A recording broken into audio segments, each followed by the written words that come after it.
Eis aqui o teu servo amado.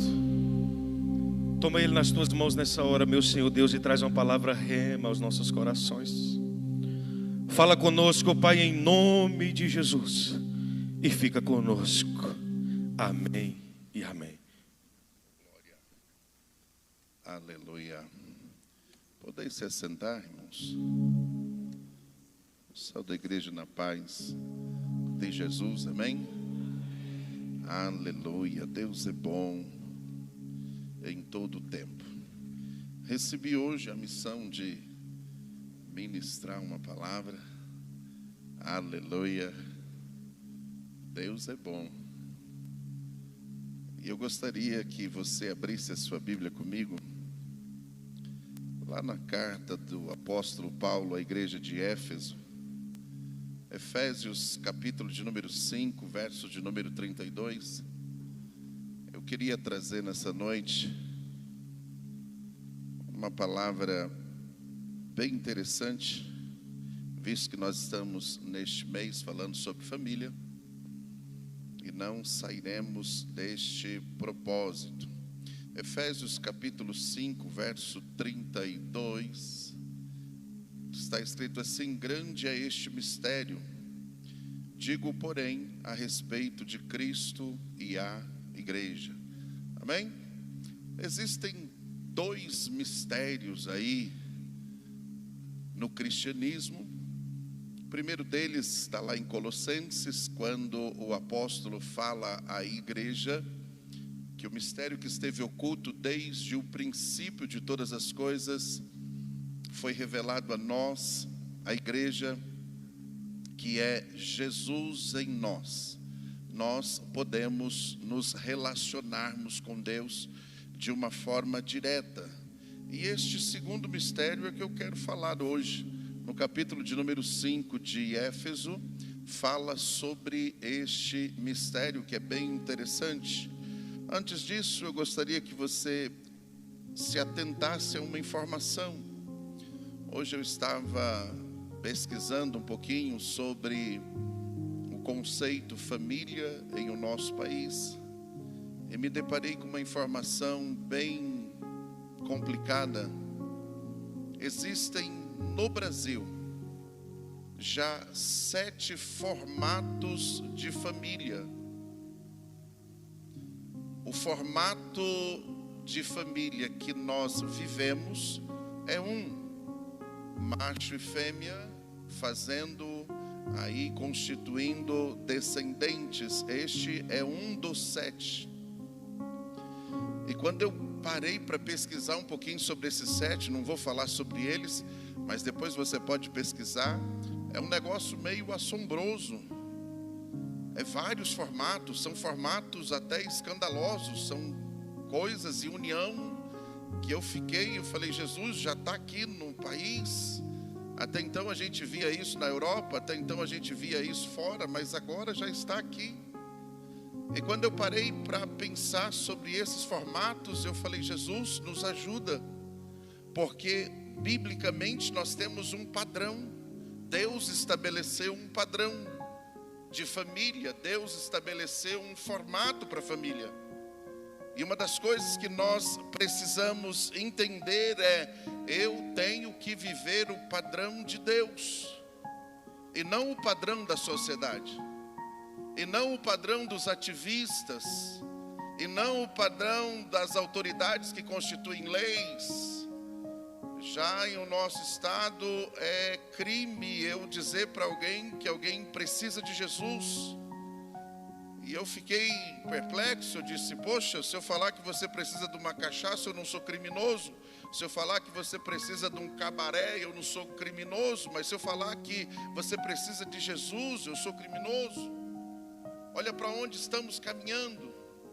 O formato de família está saindo totalmente do conceito bíblico. Viver esse formato, viver esse padrão bíblico já parece até algo que está encaminhando para o crime.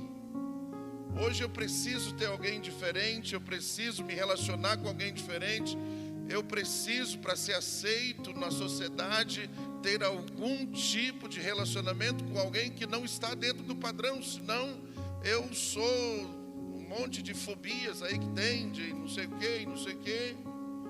E que o Senhor nos guarde nisso. Eu quero nessa noite falar sobre a família no formato de Deus. Amém?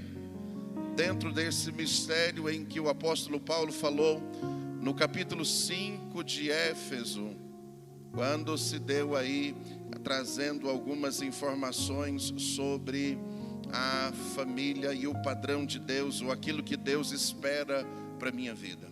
Primeiro ponto que precisamos entender é que somos igreja. Amém? Isso parece não ser nada, mas quando nós vamos para a história bíblica, quando nós vamos para a história secular, conseguimos entender que somos especiais só por ser igreja. Se sairmos do sentido ou da esfera natural e entrarmos no mundo espiritual, veremos tamanha importância que é ser igreja. Desde a antiguidade, desde antes mesmo de Deus criar o primeiro ser humano, Deus, em uma de suas reuniões, dentro da sua Trindade, Pai, Filho e Espírito Santo, que nós nos chamamos dessa maneira, Ele já estabeleceu um relacionamento íntimo com a igreja. O apóstolo Paulo chegou ao ponto de dizer que ele predestinou esse povo para ser igual a ele, para andar como ele, para viver como ele. E essa predestinação nunca foi individual ou na vida de uma pessoa, mas sim da igreja em si. E se você puder dizer para quem está ao seu lado aí, você é a igreja? É mesmo? 1 Pedro capítulo 2, verso 9, olha o que diz o texto. Vocês, porém, são geração eleita, sacerdócio real, nação santa, povo exclusivo de Deus, para anunciar as grandezas daquele que os chamou das trevas para a sua maravilhosa luz. Somos uma geração eleita por Deus. Somos e exercemos um sacerdócio real, instituído pelo próprio Deus em nossas vidas. Somos uma nação santa. Pastor, o senhor não sabe o quanto eu peco por dia. Deixa eu te explicar um negócio. Santidade aqui não está relacionado em erros e acertos que alguém faz no dia a dia. Está relacionado em ser separado por Deus. A palavra santificação tem essa etimologia. Eu fui separado. Antes de Jesus eu era um pecador querendo ser santo. Agora eu sou santo lutando contra o pecado. Às vezes eu erro, às vezes eu peco, às vezes eu transgrido a lei. Mas o texto diz lá em 1 João capítulo 2, filhinhos, não erreis. Mas se vocês errarem, vocês têm um advogado no céu que intercede por vocês. Somos diferentes. Vai lá para Tito, capítulo 2, verso 14. Olha que texto interessante. O apóstolo Paulo diz assim: olha, Jesus, Ele deu-se a si mesmo por nós, para nos remir de toda iniquidade e para purificar para si um povo seu, especial, zeloso e de boas obras. Você é esse povo. Nós somos esse povo. Se somos esse povo, se Deus nos remiu, se Deus nos separou, se Deus tem o intuito de se relacionar conosco, então não devemos viver o padrão do mundo, e sim o padrão bíblico. Não devemos seguir regras que são estabelecidas por pessoas contrárias a princípios bíblicos. Porém, a Bíblia ainda é a nossa regra de fé.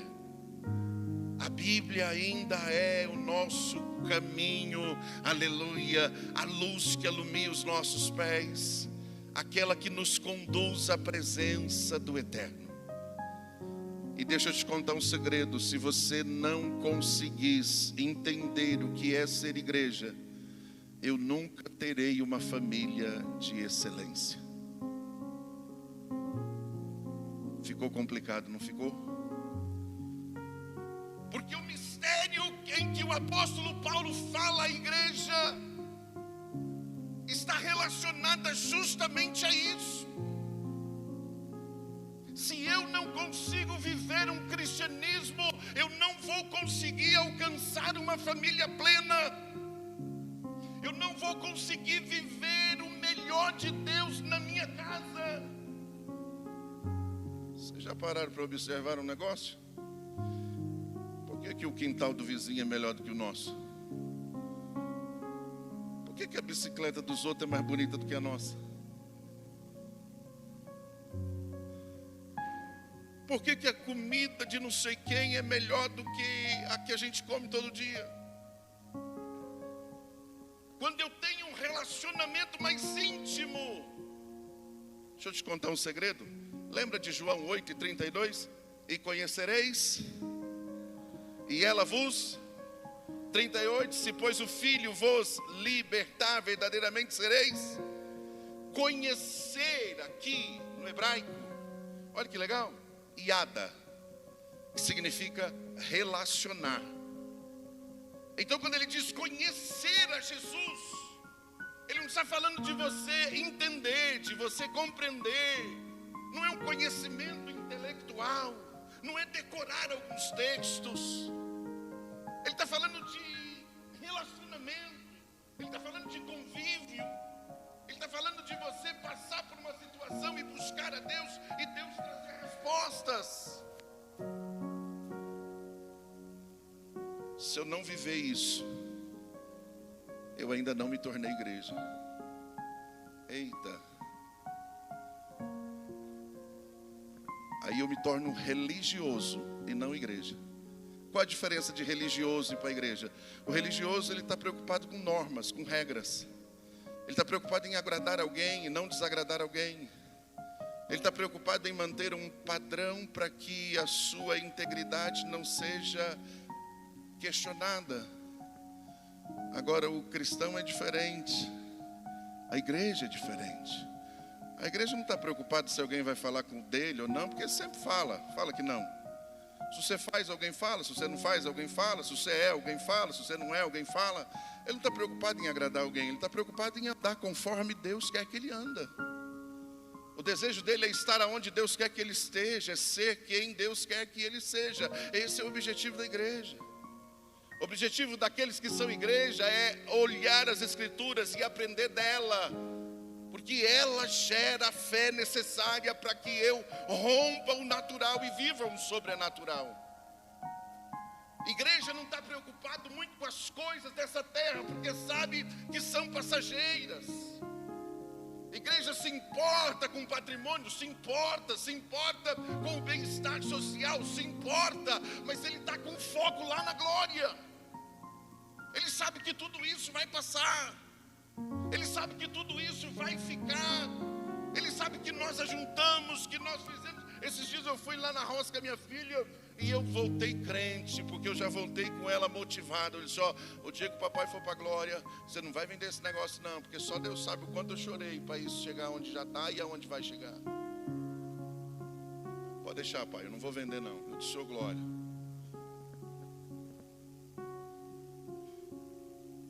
Quando eu fui comprar amanhã, disse assim, compra não, o arrebatamento vai vir aí, você não vai dar nem tempo de pagar. Eu disse, fique tranquilo, se ele vier, fica aí para quem quiser, mas se ele não vier, eu pago tudinho em nome de Jesus. Aleluia. Às vezes alguém espiritualiza demais as coisas e tem dificuldade de viver o melhor de Deus. E quando eu espiritualizo demais as coisas, não é porque eu ainda não estou conseguindo me relacionar com Ele. Quando paramos para observar o primeiro princípio bíblico sobre família, é que Deus se decidiu casar com a igreja. Já pararam para pensar nisso? Quando Deus criou Adão, Deus disse: eu vou casar com a igreja. Mas a igreja não existe ainda, mas ela vai existir. Eu vou casar com um povo santo, zeloso, escolhido, de boas obras. Eu vou separar esse povo para mim, mas ainda não existe, nada existe ainda. Quando ele faz a promessa em Gênesis 3:15 para Adão, ele já fala de Israel, ele já fala do Messias, ele já fala de nós, a igreja. Se você pegar o texto bíblico, se você for lá para Isaías, capítulo 62, verso 5, 750 anos antes de Jesus nascer, olha o que o profeta Isaías disse: porque como o jovem se casa com a virgem, assim os teus filhos se casarão comigo. E como o noivo se alegra da noiva, assim se alegrará de ti o teu Deus. Louvado seja o Senhor. Deus quer casar comigo. Olha que coisa. Se você pegar toda a Bíblia, você vai ver que nela tem um formato ou um padrão de família. Família é tão importante para Deus. Foi Ele quem estabeleceu ela. Quando Ele criou o macho, Adão, o texto diz que Ele olha e olha, não é bom que esse cara fica sozinho. Diz alguém: vou arrumar um problema para ele. Foi eu que disse isso? Não, foi outra pessoa que disse. Coloca lá em Apocalipse capítulo 19, verso 7.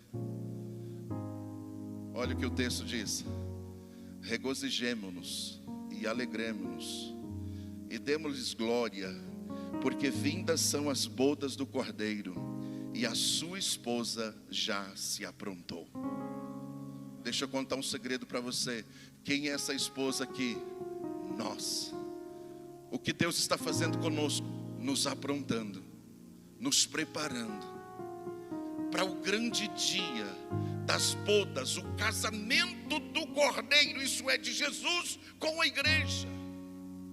Eu olho para a Bíblia e eu vejo desde o princípio Deus falando sobre famílias nas entrelinhas.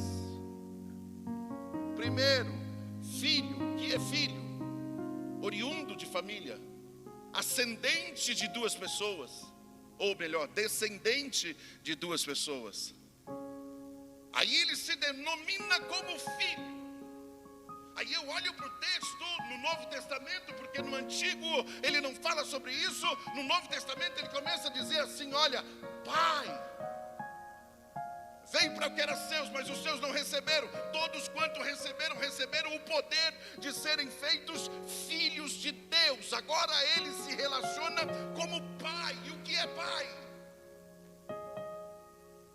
Ascendente de família.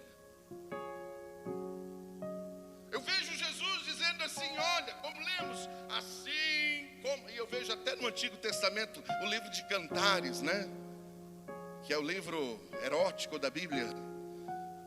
Só passou no cânon sagrado por causa da sua simbologia, senão não tinha passado. E ali nós vemos em todo o tempo a noiva se deliciando com o noivo e querendo estar com ele. De uma forma simbólica, a igreja querendo estar com Jesus. Agora eu sou igreja. Agora eu fui separado, fui escolhido. Exerço o ministério sacerdotal dentro da minha casa. Agora eu tenho a convicção e a certeza de que Deus quer se relacionar comigo ao ponto de casar comigo.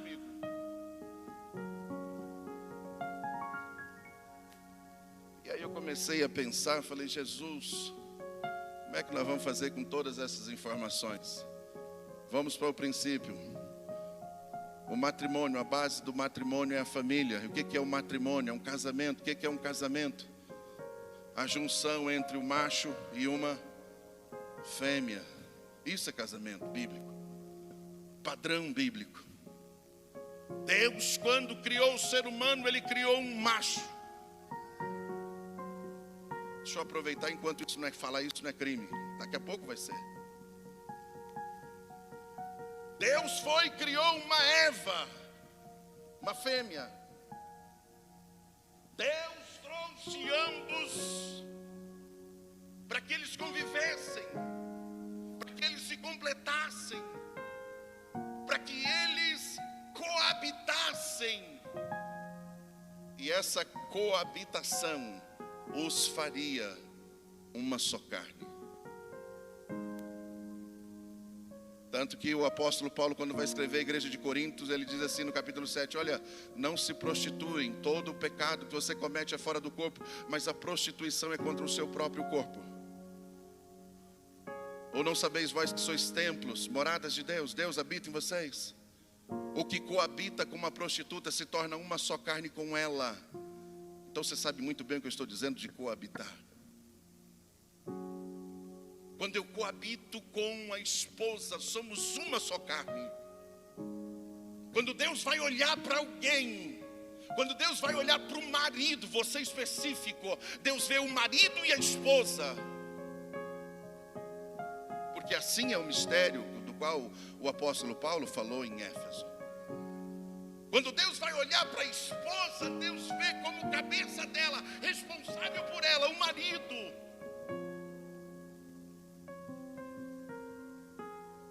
Se você pegar o capítulo 5, verso 22, 23, 24 e 25, você vai ver o apóstolo Paulo dizendo às mulheres: mulheres, sejam sujeitas ao seu marido. Eu estive em uma escola bíblica de obreiros e alguém se levantou para ensinar sobre isso e eu quase desviei. E alguém começou a dizer que sujeitar é como se fosse uma doméstica, uma empregada, uma serva, uma escrava. Aí eu parei para pensar, eu disse, espera aí, volta para o 21, coloca o 21 aqui. Efésios capítulo 5, verso 21. Porque o apóstolo Paulo começa falando sobre isso. No verso 21 ele diz assim, sujeitai-vos uns aos outros, no temor de Cristo. A questão é, eu não posso viver um cristianismo apenas na igreja. Eu tenho que levar o cristianismo para casa. Aí ele diz assim, olha no verso de número 22, esposa, sujeita-se cada um ao seu marido como ao Senhor. Qual foi o dia que Deus te obrigou a fazer alguma coisa? Com exceção daqueles irmãos. Outro dia chegou alguém e me disse, pastor, Deus mandou fazer alguma coisa, se eu não fizer ele vai me matar. Eu disse, eita, ele vai quebrar as minhas pernas. Eu disse, vixe, mas é o Jesus que está na Bíblia? Eu disse, e eu disse, esse daí é diferente, porque ele não obriga. O texto diz, o Espírito Santo comunica com o meu espírito, e o meu espírito, o espírito do profeta é sujeito ao profeta, o meu espírito é sujeito a mim. Deus nunca me obrigou nada, Ele me dá dicas, Ele me orienta. Ele diz, o caminho é esse aqui, viu? Não desvie nem para a esquerda, nem para a direita. Se desviar tem consequência, se for tem bênção. Agora o texto está dizendo aqui, mulheres, se sujeitem aos seus maridos, assim como você é sujeita a Cristo. Então, se eu não for sujeito a Cristo, não tem como eu ser sujeito ao meu marido. Se eu não tenho um relacionamento com Jesus, como é que eu vou viver um relacionamento pleno dentro de casa? Porque cá entre nós, irmãos, quer ver um milagre? É um macho e uma fêmea se casar. Sou casado há uns par de anos. Já nem sei. A mulher está aí, vai que eu erro. Acho que uns 17, 18 anos. Faz uns dias, não faz? E eu falo, Deus, o casamento é um milagre. É um milagre. Duas pessoas diferentes, princípios diferentes, valores diferentes, objetivos diferentes, vivendo dentro do mesmo teto, Tem dia que eu levanto e olho para minha mulher e disse, eu vou dar descarga nela. E tem dia que eu olho para ela e disse, eita, caba de sorte sou eu. Pensa numa mulher bonita. Tem dia que eu olho para ela e disse, eu falo, Jesus, por que o Senhor me fez eu entrar numa dessa? E tem dia que eu olho para mim e disse, Deus, ainda bem que o Senhor colocou paciência no coração dela para me aguentar. Vai do dia. Quando nós começamos no início da fé, casamos, primeira semana ela disse, vou separar. Eu disse, já lascou, Deus, meu casamento não vai durar nem uma semana. Ela disse, vou para casa da minha mãe. Ainda bem que a minha sogra foi lá em casa. Só minha casa, tu não volta não. Eu disse, valeu, minha sogra. Vou separar, a gente decidiu. Olha, nós só não temos opções de divórcio. Você pode ficar triste comigo, chateada comigo, nervosa comigo, eu nervoso contigo. Só que divorciar não é uma opção. Porque se eu divorciar, se eu sair, se eu largar, é um relacionamento que aprendemos todo dia. Quem é casado sabe o que eu estou falando. Tem dia que a gente fala, Jesus, por que eu entrei nesse barco? Tem dia que a gente se surpreende com alguém e diz, eita, eu nem sabia que esse alguém era desse jeito. Esse dia eu estava meio bravo com a minha mulher e ela veio conversar comigo. Eu falei, filha, ainda bem que eu te amo, viu? Mas tu tá chato comigo, mas eu te amo chato contigo do mesmo jeito. Porque eu descobri uma coisa, se eu não viver um relacionamento com Jesus, eu não vou conseguir desfrutar o casamento pleno. Aí eu posso contar um segredo para vocês? Sábio Salomão, ele deu uma dica. Em Eclesiastes ele diz assim, a única recompensa que nós temos debaixo da terra é viver com a moça da nossa juventude. É estar ao lado de quem a gente ama. É a única recompensa. Ele disse assim, você pode trabalhar, conquistar o que você quiser. Não vai trazer. Ele disse, eu fui à busca de alegria, resolvi construir um monte de coisa, resolvi criar, comecei a criar um monte de coisa, comecei a fazer um monte de coisa, e descobri que tudo isso é vaidade e aflição de alma. E percebi que debaixo do céu, a única recompensa de Deus é estar do lado de quem a gente ama. Aleluia. A única recompensa. Então se eu ficar correndo atrás do vento, eu nunca vou conseguir sacá-lo. E às vezes a gente gasta a vida toda e todas as energias atrás dele, e a gente deixa o melhor para depois. Olhando para o texto ainda, no capítulo de número 5, verso 25. Continue aí, não desiste não, meu filho, nós já está acabando. Verso 25 diz o seguinte: marido, ame cada um a sua esposa, como Cristo amou a igreja, e ele se entregou, ou entregou-se por ela. Jesus morreu na cruz por mim, amém? Jesus pagou o preço dos meus pecados, amém? E eu consigo fazer isso com a minha esposa? Só o amém da esposa. Ainda bem que a minha mulher foi lá para trás, aleluia. Marido, ame a mulher, como Cristo amou a igreja. Eu não vou nem pedir para ele colocar João 3,16, porque vai lascar para a gente.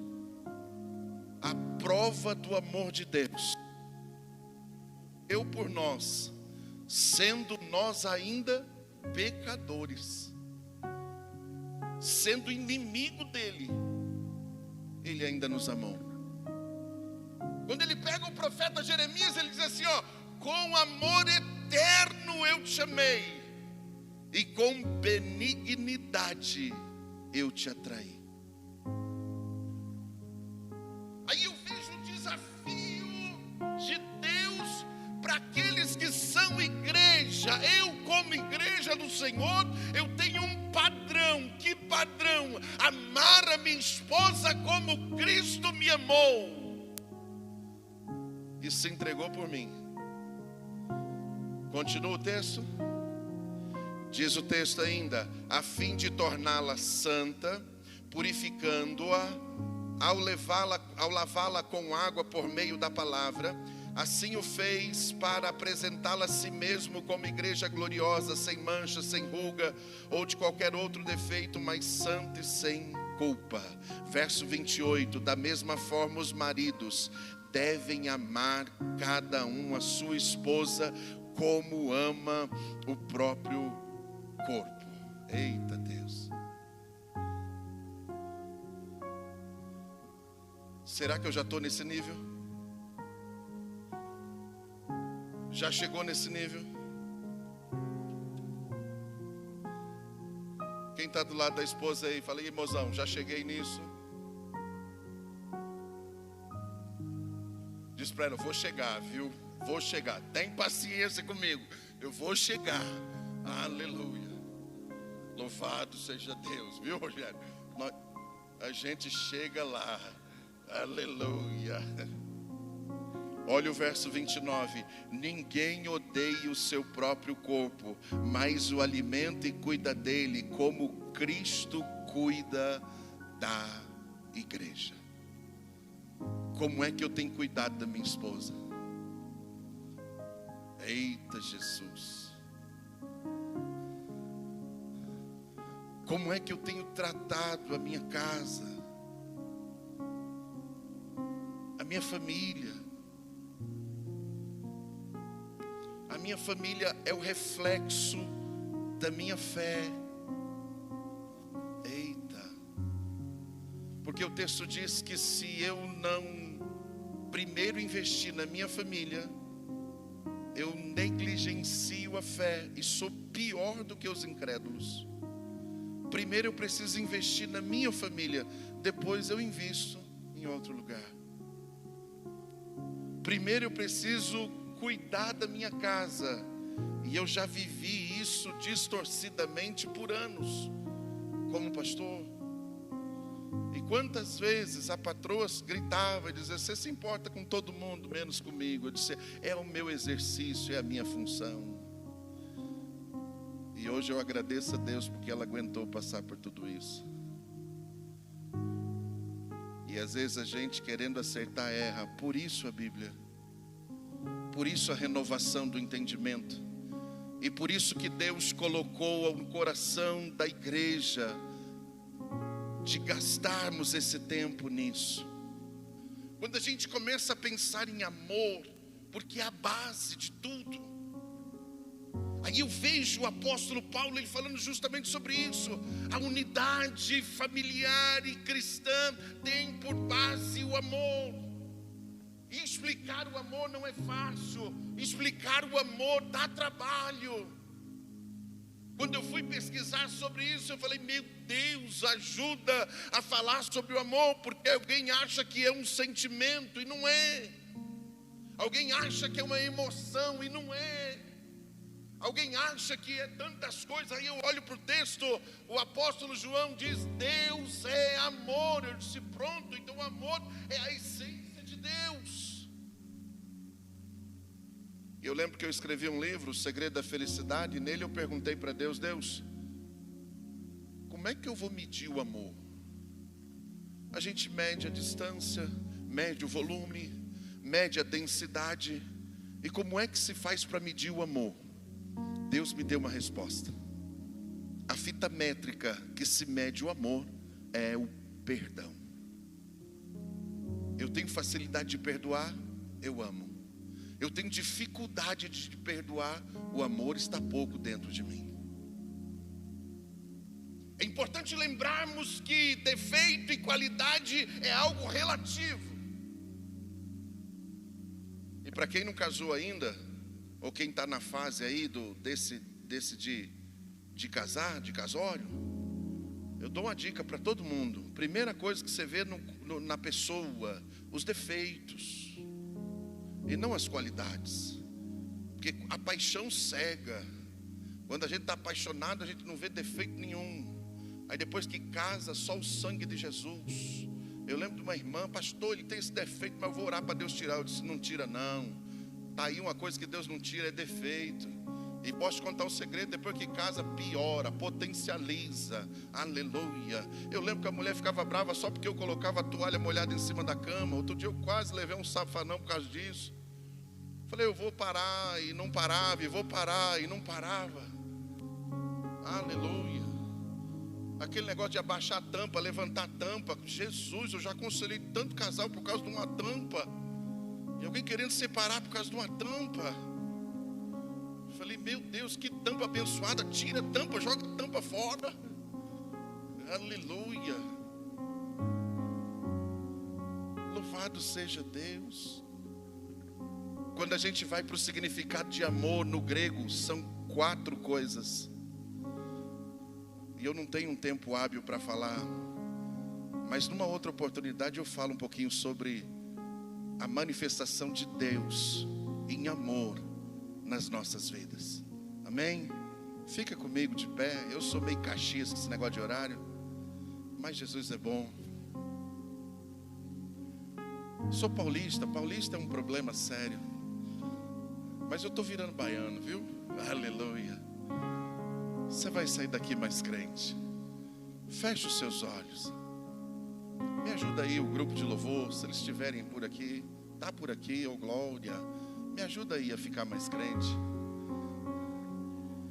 Nessa oração, você não vai orar por ninguém. Você não vai fazer uma oração intercessória. Você vai orar por você. Deus, eu quero ser crente. Deus, eu quero ser igreja. Deus, eu quero viver esse amor na minha família. Deus, eu não quero que a minha esposa ou meu esposo mude. Eu quero mudar por ela. Eu quero ser melhor lá em casa. Eu quero ter mais paciência. Eu quero olhar para ela diferente. Eu quero poder fazer mimos para ela como eu fazia no tempo de namoro, ela dando glória a Deus lá atrás. Deus, eu quero ser diferente. Deus, eu quero viver isso, Senhora. Porque de que vale todas as coisas se eu não tiver o melhor, que é estar ao lado de quem eu amo? Como é que eu vou estar ao lado de alguém que eu não consigo amar, Deus? Deus, se as feridas da vida, se os desgastes dos anos trouxe ao meu coração dificuldade de amar aquela que está ao meu lado, aquele que está ao meu lado, sai o meu coração, Deus. Me ajuda, Senhor, me ajuda a viver o teu melhor, me ajuda, Deus, a ser melhor em ti, Senhor, porque sem isso eu não vou conseguir, ó Pai, viver o melhor dessa terra. Sem isso os dias não farão sentido, a minha casa não será um pedacinho dos céus, ó Deus, o meu sofá, papai, não será o melhor lugar para estar com aquele a quem eu amo. Ó Deus, em o nome de Jesus, nesta noite nós levantamos um clamor a Ti, Pai. Tira os embaraços que foram acarretados durante os anos no relacionamento do Teu filho, da Tua filha, Pai. Vai sarando o coração, vai sarando a alma. Deus, ajuda, Pai, porque tem coisas que só o Senhor pode fazer, tem coisas que o diálogo não vai fazer, tem coisas que a terapia não vai fazer, tem coisas que o psicólogo não vai fazer, tem coisas que só o Senhor pode, tem mágoas que só o Senhor pode arrancar, tem feridas que só o Senhor pode sarar. Por isso, nesta noite nós invocamos a Tua presença. Derrama sobre as nossas vidas, Deus, o óleo, o bálsamo de Gileade, e nos ajuda, sara as feridas, Deus, Espírito Santo, porque sem isso nós não conseguiremos caminhar. Minhas lamparinas estão acesas.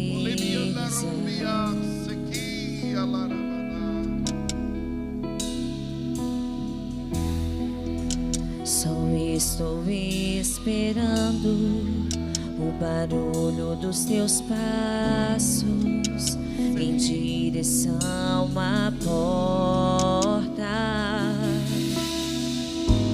É só bater que eu vou abrir pra você Oh, aleluia. entrar. Se o seu esposo estiver aí, se a sua É só esposa estiver aí, bater que abrace ele, abrace vou ela. abrir pra Aleluia. você Abrace a sua família aí. entrar.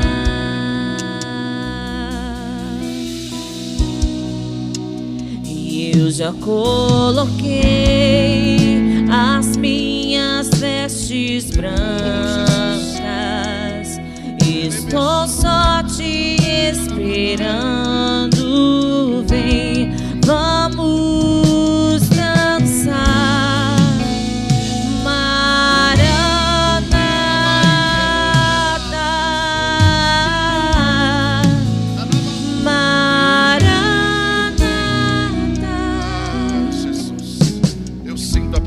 Dele aqui. Minhas lamparinas estão acesas.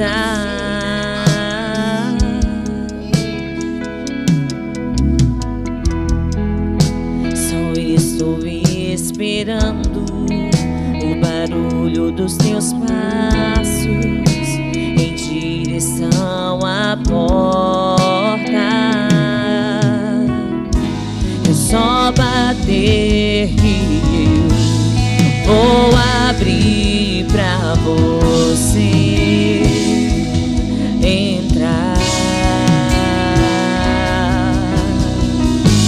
É só bater que eu vou abrir pra você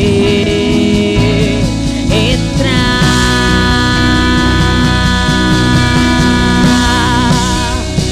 Eu já coloquei as minhas vestes brancas. Estou só te esperando. Vem, vamos dançar. Maranata,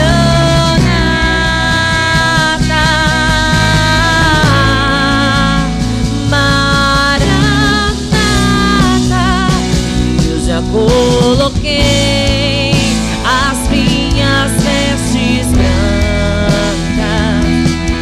Estou só te esperando. Vem, vamos dançar. Maranata,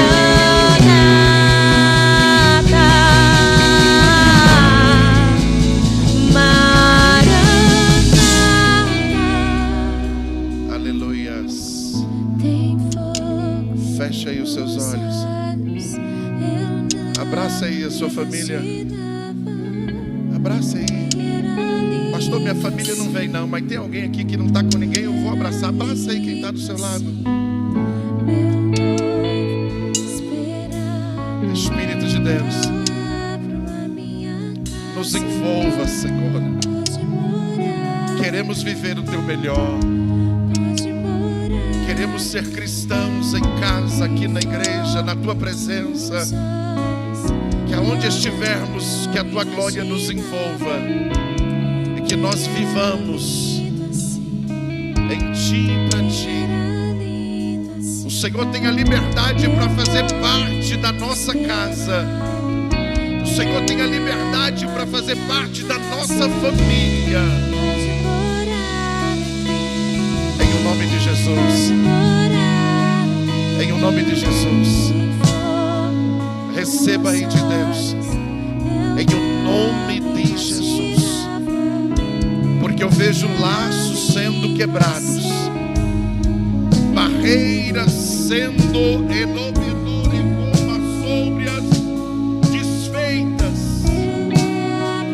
Deus está trabalhando, aleluia, na sua família. Feridas estão sendo saradas, porque só você e Deus sabe o quanto seu coração já sangrou. Mas quem está derramando bálsamo é o Senhor. Receba aí agora. Receba aí agora. Receba aí agora. Receba aí em o nome de Jesus. Amém?